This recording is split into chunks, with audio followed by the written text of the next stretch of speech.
You are probably all familiar with natural numbers, but where do they mathematically speaking come from?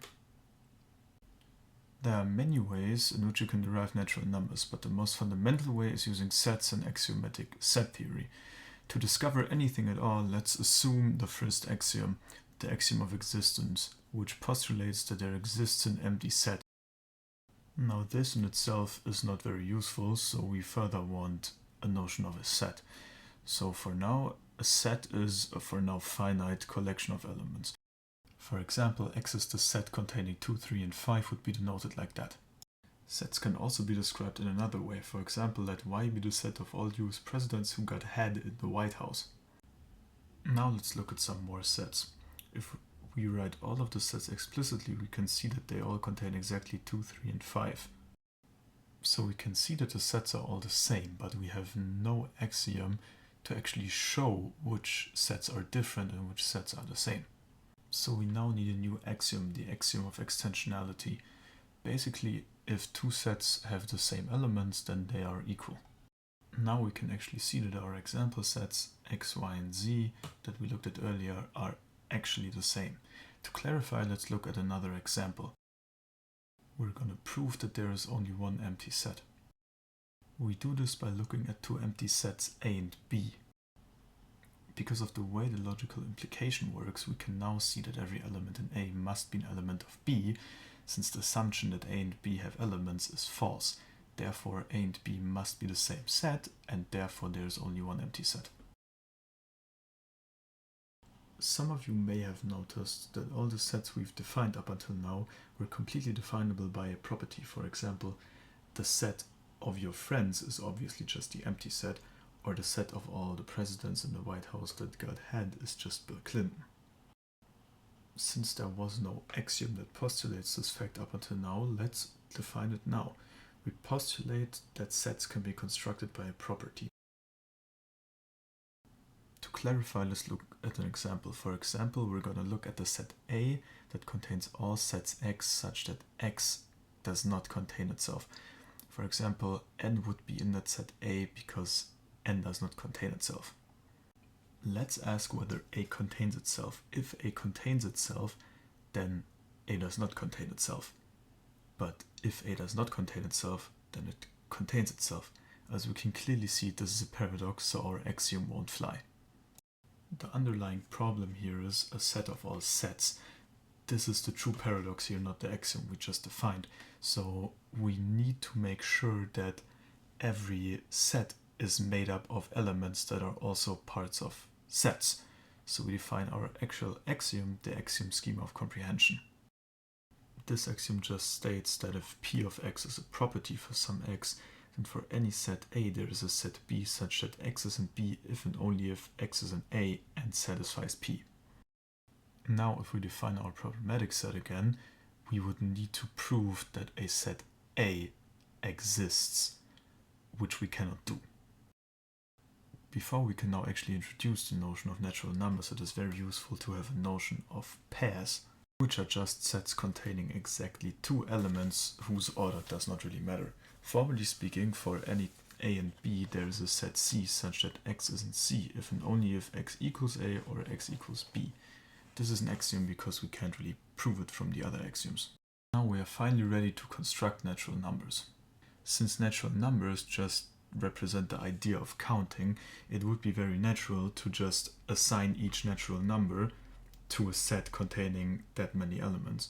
So the empty set has 0 elements, therefore we're going to assign it 0.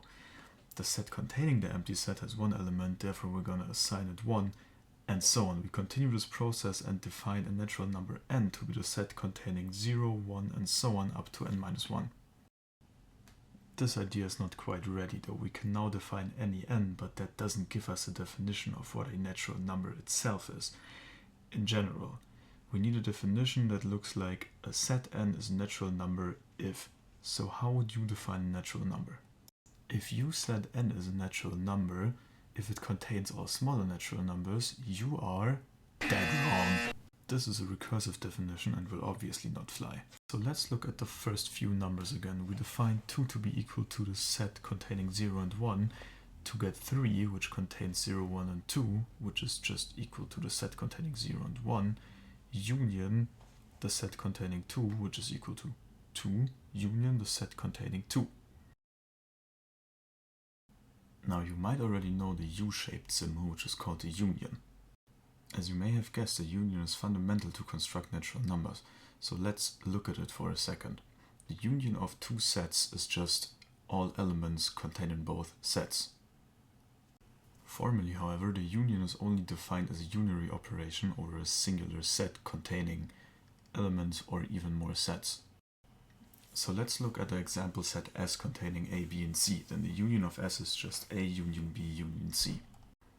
Formally speaking, for all sets X there exists a set Y, which we call the union of X, for all U, such that U is an element of the union if and only if there exists a subset of X Z such that U is also in Z. The subset condition is very important because this just ensures that we can basically unpack nested sets. To now formally define a union of only two sets as a binary operation, we just define the union of A and B to be the union of the set containing A and B.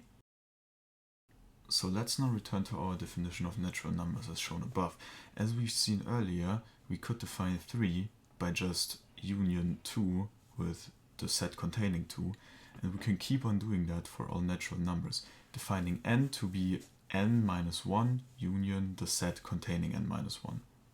We call this operation the successor of n as defined above. We're also going to use n plus 1 as a shorthand for suc. So let's now summarize what we intuitively know about natural numbers. We know that 0 is a natural number, and we know that with every n, its successor is also a natural number if n is a natural number, and we also know that all natural numbers can be constructed via a and b by starting with 0 and then just applying suc many times. Now we have a kind of definition of natural numbers, but in order to define them properly we need to introduce a new notion, that being inductive sets. We say that a set I is inductive if 0 is an I, and if for any element of I, its successor must also be an I.